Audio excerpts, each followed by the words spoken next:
사무엘하 17장 11절부터 19절 말씀입니다.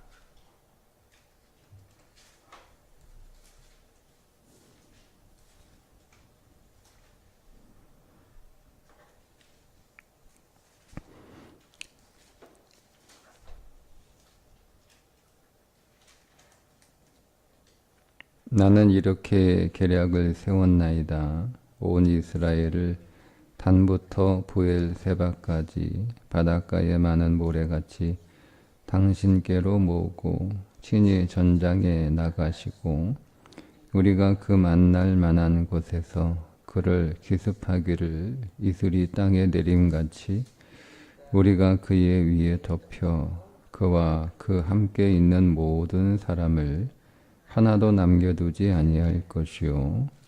또 만일 그가 어느 성에 들었으면 온 이스라엘이 밧줄을 가져다가 그 성을 강으로 끌어들여서 그곳에 작은 돌 하나도 보이지 않게 할 것이니이다 하매 압살롬과 온 이스라엘 사람들이 이르되 아렉 사람 후세이의 계략은 아히도벨의 계략보다 낫다 하니 이는 여호와께서 압살롬에게 화를 내리려 하사 아히도벨의 좋은 계략을 물리치라고 명령하셨음이더라. 이에 후세가 사독과 아비아달 두 제사장에게 이르되 아히도벨이 압살롬과 이스라엘 장로들에게 이러이러하게 계략을 세웠고 나도 이러이러하게 계략을 세웠으니 이제 너희는 빨리 사람을 보내 다윗에게 전하기를 오늘 밤에 광야 나루터에서 자지 말고 아몬 쪽으로 건너가소서 하라. 혹시 왕과 그를 따르는 모든 백성이 몰사할까 하노라 하니라. 그때에 요나단과 아히마스가 사람이 볼까 두려워하여 감히 성에 들어가지 못하고 여르노겔가에 머물고 어떤 요종은 그들에게 나와서 말하고 그들은 가서 다윗 왕에게 알리더니 한 청년이 그들을 보고 압살롬에게 알린지라. 그도 사람이 빨리 달려서 바후림 어느 사람의 집으로 들어가서 그의 뜰에 있는 우물 속으로 내려가니 그 집 여인이 덮을 것을 가져다가 우물 아귀를 덮고 찌은 곡식을 그 위에 널매 전혀 알지 못하더라. 아멘.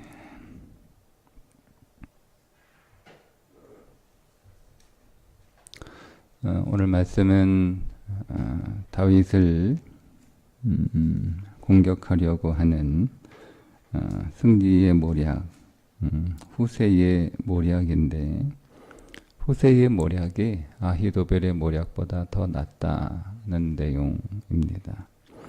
아히도벨의 모략은 12,000명의 정예 군사를 가지고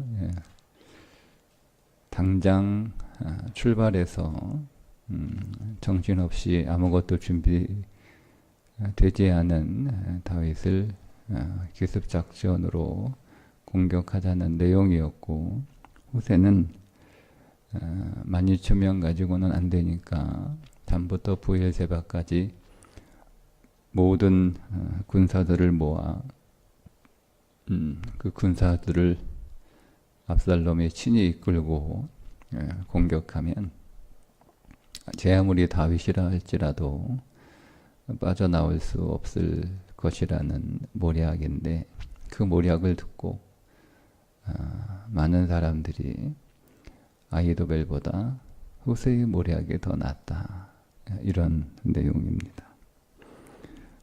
후세의 모략을 통해서 우리는 승리하는 믿음의 공식 같은 것을 여기서 발견하게 되는데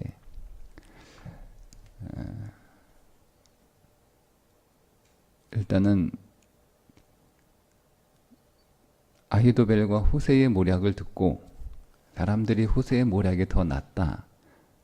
이게 승리의 모략이다. 이렇게 얘기를 하잖아요. 그리고 뒤에 이제 저자가 아히도벨의 더 좋은 모략을 하나님이 패하셨다 이렇게 말씀을 하시잖아요. 그죠? 그러니까 결국 겉으로 보기에는 이 후세의 모략이 다윗을 이기는 모략처럼 보이지만 사실은 아히도벨의 모략이 다윗을 이기는 모략이고 후세의 모략은 오히려 다윗에게 패하는 모략이라는 뜻입니다. 그렇죠?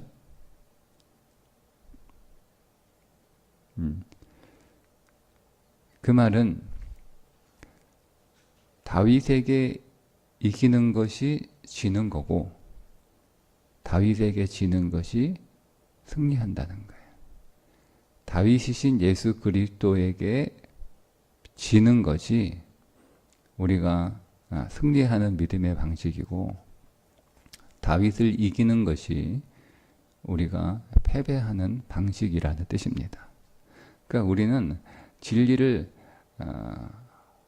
진리에 우리가 굴복하는 게 아니고 우리는 우리 생각이 더 낫다고 생각하는 거예요. 우리의 방법이 더 낫다.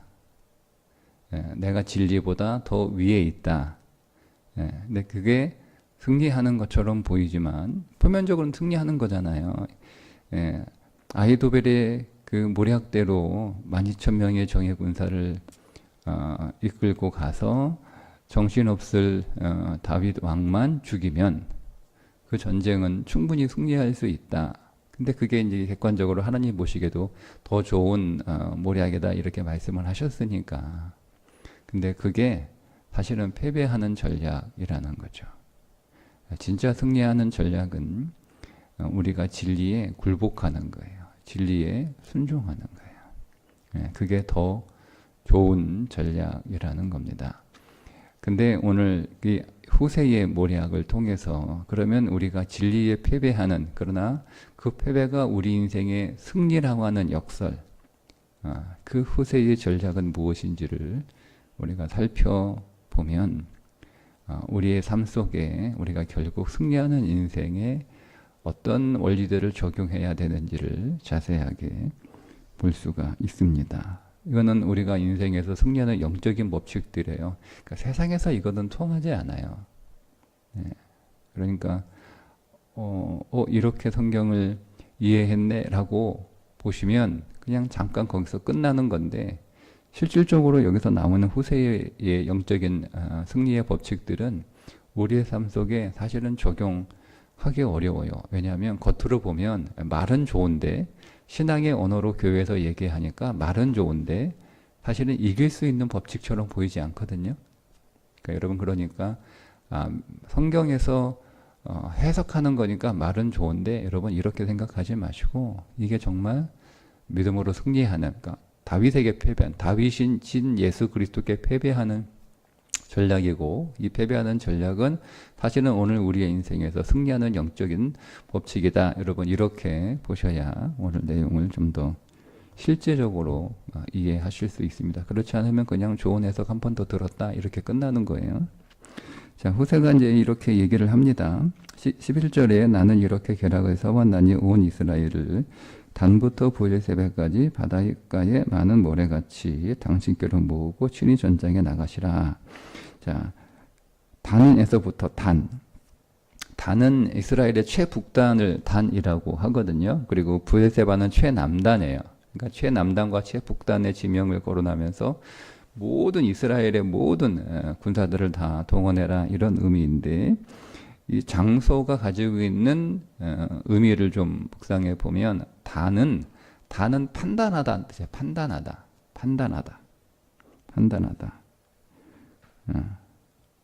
그러니까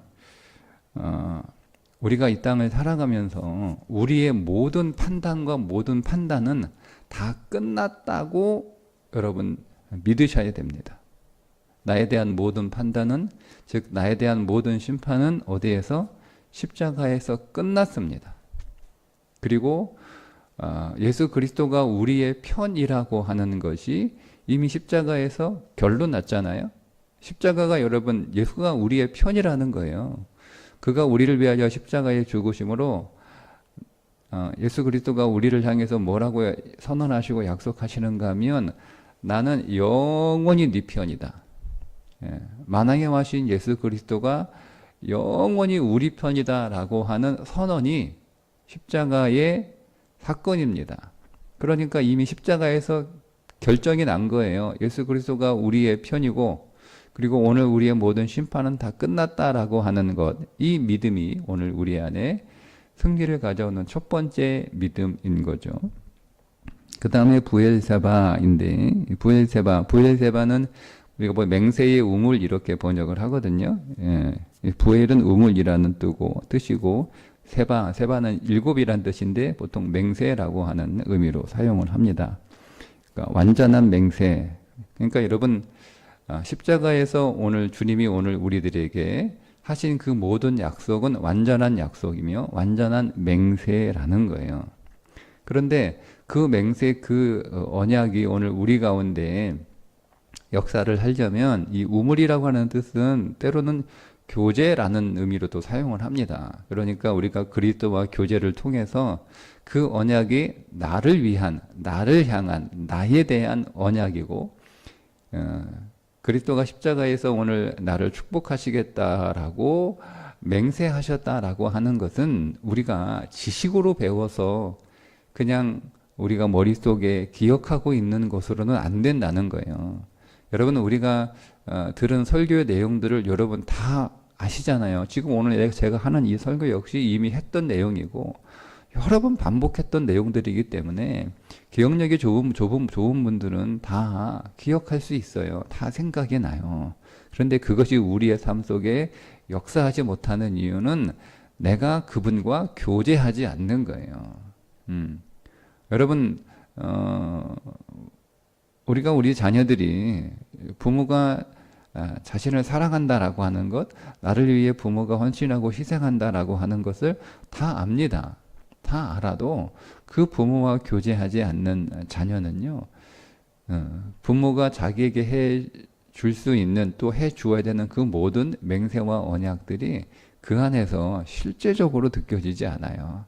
충분한 교제를 통해서 부모님이 나를 사랑하시는구나. 그러니까 사랑이라고 하는 것을 다 알지만 그 사랑이 자기에게 흘러 들어오고 그 사랑이 실제가 되려면 부모와 교제하지 않으면 그 사랑이 그냥 지식으로만 있지 마음에서 그 사랑은 확신되지 않는 거예요. 똑같아요. 우리가 나를 위한 그리스도의 언약이 또 성경의 모든 말씀이 나를 위한 약속이다라고 하는 것, 이미 십자가에서 예수 그리스도가 나는 영원히 네 편이다 라고 하는 그 선언, 우리가 이미 다 알고 있어도 내가 그분과 교제하지 않으면 그것은 나의 것이 될 수 없다. 그래서 승리의 두 번째 원칙은 우리가 그 모든 맹세, 그 모든 언약이 우리 가운데 있다라고 하는 것을 믿어야 되는데 그 믿음은 주님과의 교제를 통해서 믿어질 수 있다라는 것입니다. 그 다음 12절에 보면 우리가 그 만날 만한 곳에서 그를 기습하기를 이슬이 땅에 내린같이 우리가 그 위에 덮여 그와 함께 있는 모든 사람을 하나도 남겨두지 아니할 것이요. 이슬이 땅에 내리면, 여러분, 이슬이 땅에 내리면 그 이슬이 닿지 않는 곳이 없다라고 하는 의미예요. 이게 이제 구약성서에서 이슬이 가지고 있는 개념이거든요.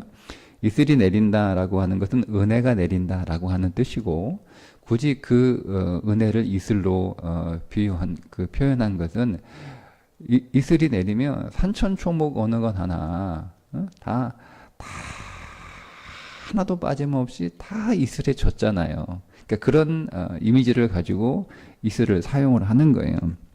시편 133편 3절에 헬몬의 이슬이 시온 산들에 내린 같더라. 그러니까 헬몬에 있는 그 이슬이 시온에 있는 산들, 그 모든, 시온은 이 이스라엘 백성들이잖아요. 그 모든 시온에 있는 산들, 거기에 있는 모든 산천초목 하나도 예외 없이 다 이슬이 내린다. 그런 의미잖아요. 호세아 14장 5절에 내가 이스라엘에게 이슬과 같으리라. 내가 이스라엘에게 은혜인데 그 은혜가 어떤 은혜냐? 이슬과 같은 은혜라는 거예요. 즉 이슬은 여러분 어제 저녁 주무실 때도 이슬은 내렸어요.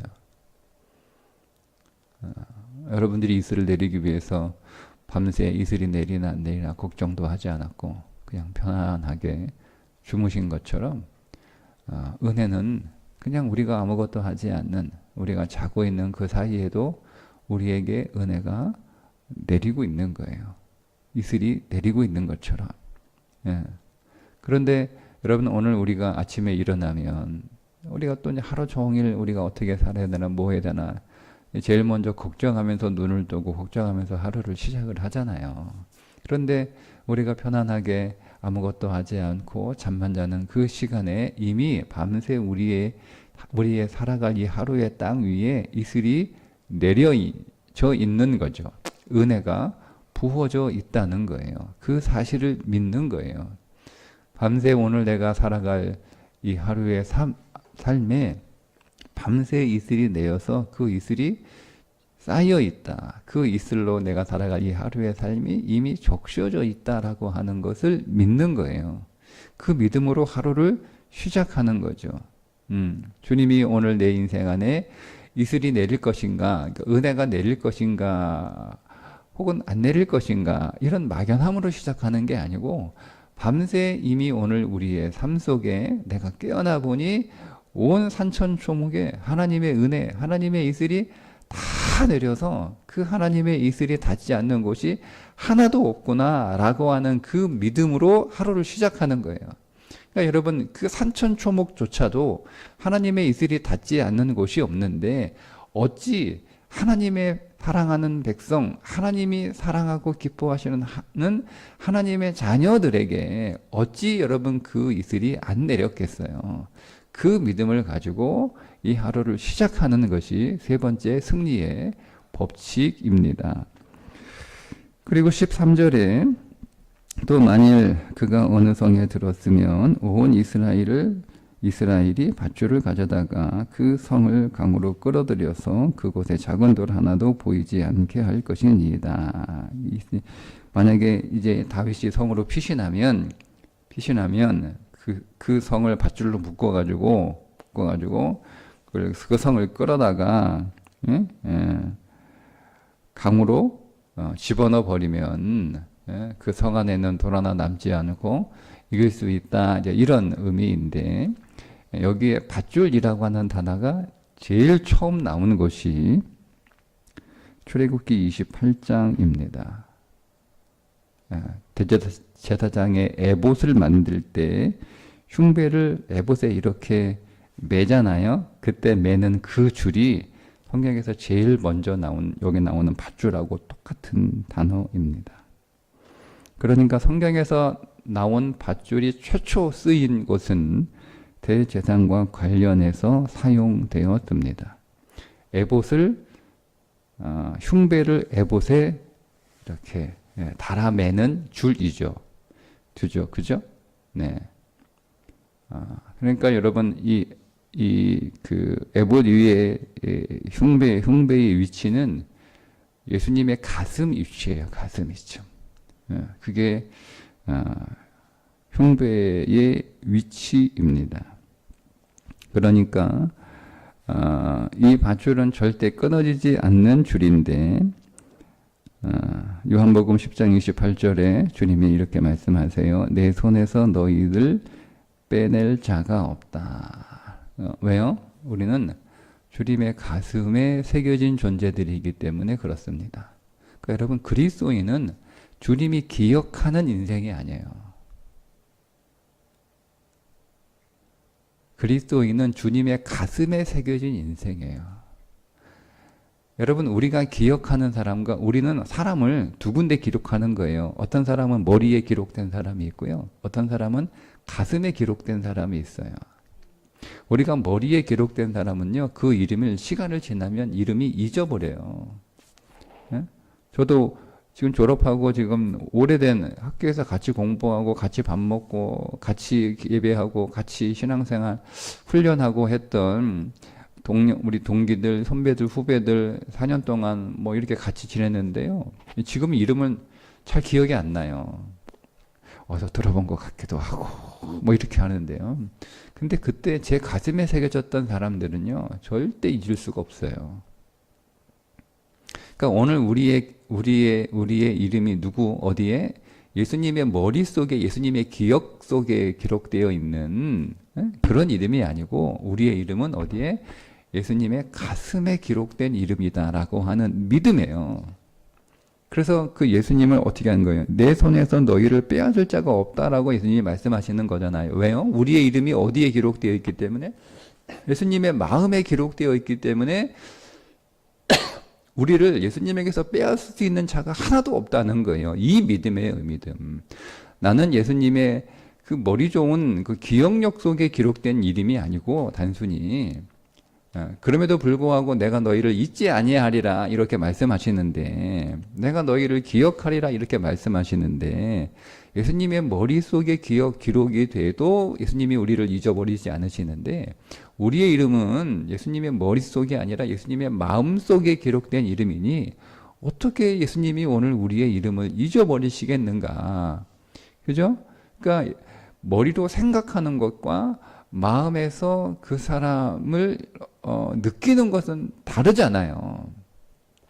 저 사람 참 힘들겠다. 이렇게 여러분 머리로 하던 거하고 그 사람의 힘듦이 내 마음에서 같이 느껴지는 거예요. 그러면 여러분 우리가 반응하는 게 달라요. 반응하는 게 달라요. 안 그렇습니까? 여러분 우리가 보세요. 여러분들이 어떤 사람이 여러분의 마음에 기록되어 있는 사람이 있어요. 근데 그 사람이 힘들고 어렵다라고 하는 소식이 들렸어요. 그러면 그 사람이 힘들대. 힘들겠네.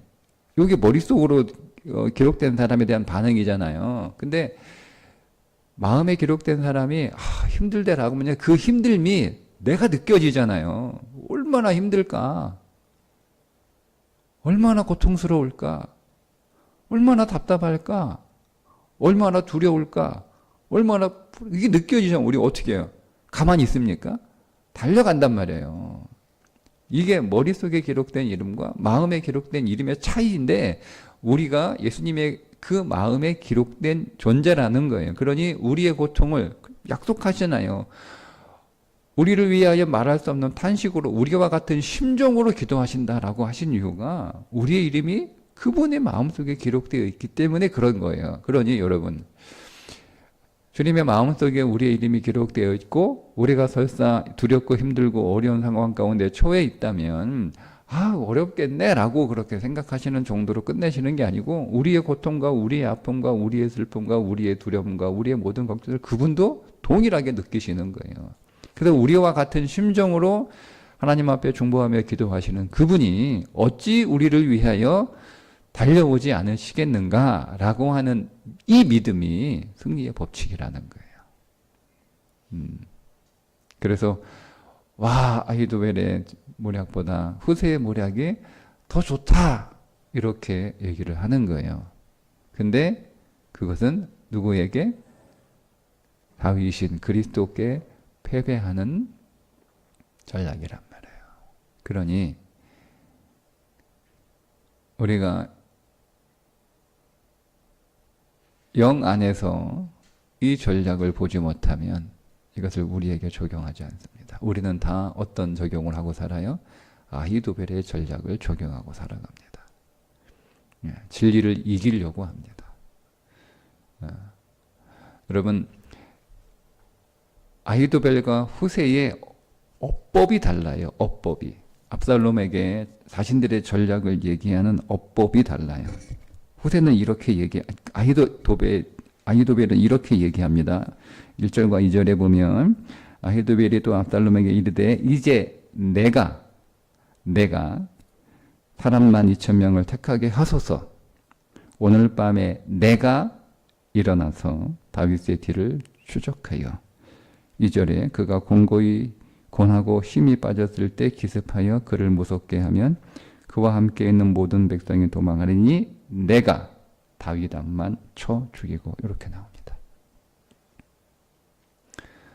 후세의 어법은 보세요. 11절에 나는 이렇게 계략을 세웠나이다. 온 이스라엘을 단에서부터 브에세바까지 바닷가에 많은 모래같이 당신께로 모으고 친히 전장에 나가시고. 어법이 다르죠.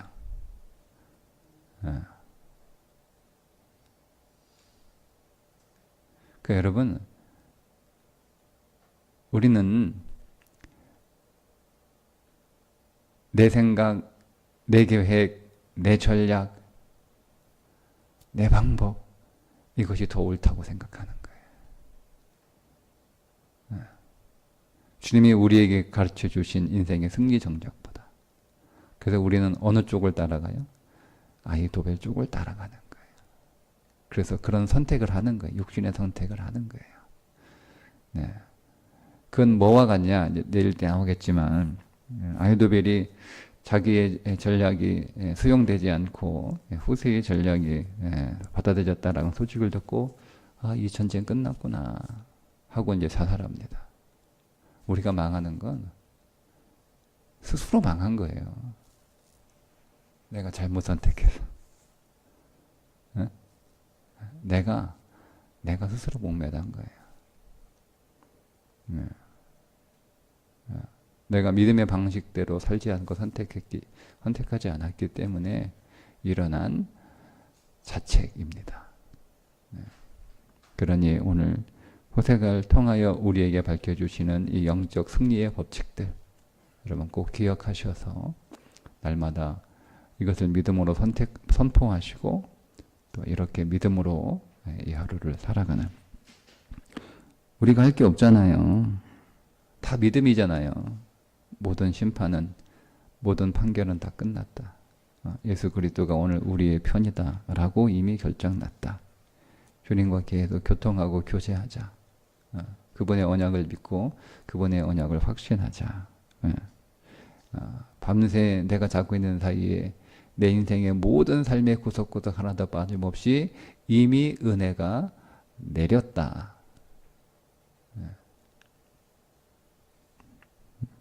그리고 내 이름은 주님의 마음속에 기록되어 있으니 내가 힘들고 어려운 일을 당할 때 그분은 구경하고 있는 분이 아니라 달려와서 내 고통과 내 힘듦과 내 어려움에 함께 참여하시는 분이시다 라고 믿는 거예요. 믿는 거예요. 그러니까 우리는 그 믿음 안에서 살아가면 그것이 가장 좋은 인생의 승리의 전략인 줄 믿고 오늘도 이 믿음의 날 되시기를 주님의 이름으로 축복합니다. 기도하겠습니다. 하나님, 후세의 모략이 예수 그리스도에게 굴복하고 패배하는 모략인데 오히려 그것이 우리가 승리하는 모략인 줄 믿고 이 영적인 진리를 잘 깨닫게 하시고 그리고 이 진리를 우리의 마음속에 잘 새겨서 오늘도 선포하며 이 말씀을 붙들고 기도하며 이 말씀과 함께 살아가는 하루가 되게 해 주옵소서. 예수님의 이름으로 기도합니다. 아멘.